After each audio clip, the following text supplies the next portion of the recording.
Jam këtu për të denoncuar, jo për të shfrytëzuar politikisht dhe për ta përdorur një fatkeqësi natyrore për përfitime politike, absolutisht jo, por ama për të vendosur pikat mbi. Ju jeni vetë dëshmitar dhe shikoni se çfarë ka ndodhur këtu në Brostar. Janë mbytur stalla, bazë ushqimore, dëme kolosale të banorëve. Dëme kolosale të banorëve dhe çfarë ndodh? Si pushteti qendror, edhe pushteti lokal. Absolutisht kanë filluar të nxjerrin ekipet e evidentimit të dëmeve, që siç e kanë zakon për t'i evidentuar me selektime, dhe këte kanë filluar nga Ferrasi, nga Qerveni, unë që ande ja vi.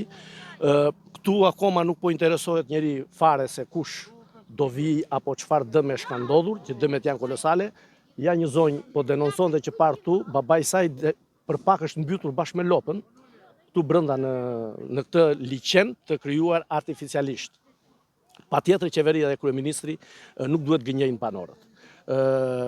Ngritja e ekipeve të verifikimit të dëmeve është një mashtrim i radhës që e kanë bërë në çdo lloj përmbytje që ka ndodhur, për arsye se ju jeni dëshmitar vetë që çdo vit kemi përmbytje, të pakën po flasim për qarkun e Fierit, për bashkinë e Fierit, çdo vit kemi përmbytje, çdo vit e njëjti avaz, i njëjti zanat, të njëjtat justifikime dhe ndodhet e njëjta gjë, pra nuk u paraprihet absolutisht që mos të ndodhin këto.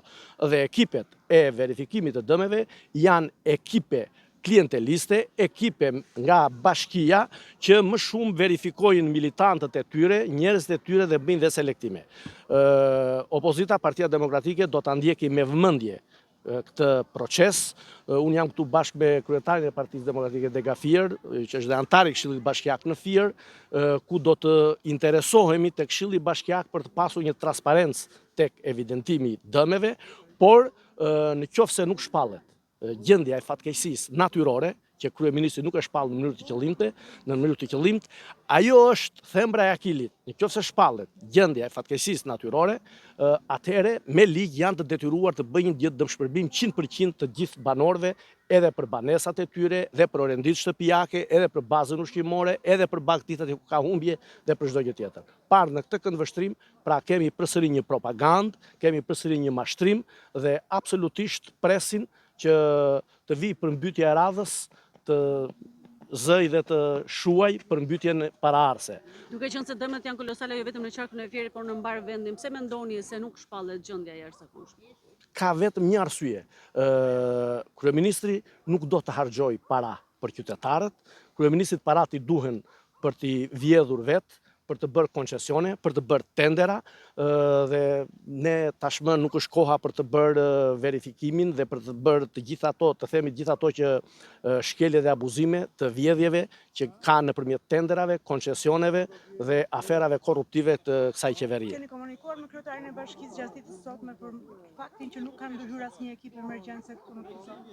Unë nuk e di fare se ka kryetar bashkie Fieri, për arsye se kryetari i bashkisë as në kohë të mirë, as në kohë të keqe nuk gjendet në zyrë dhe ka pat një zakon që hyn na pas godinës bashkisë tonë qytetarët e Fierit, kështu që është e pamundur të kontaktohet me të dhe nuk besoj. Unë do t'ju kërkoja ndihmë dhe t'u pyesja ju si media, keni kontaktuar me kryetarin e bashkisë, është prononcuar ai, ka dalë të prononcohet.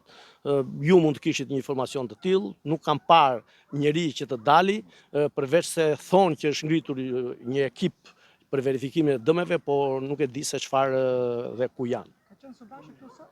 Ata pare se ka protestuar. Sot do të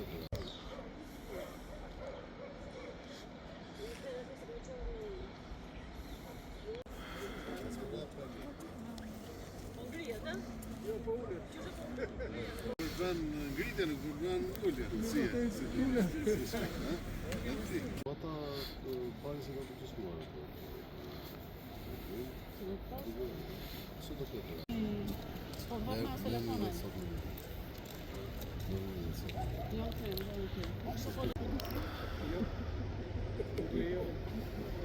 Nuk lijo.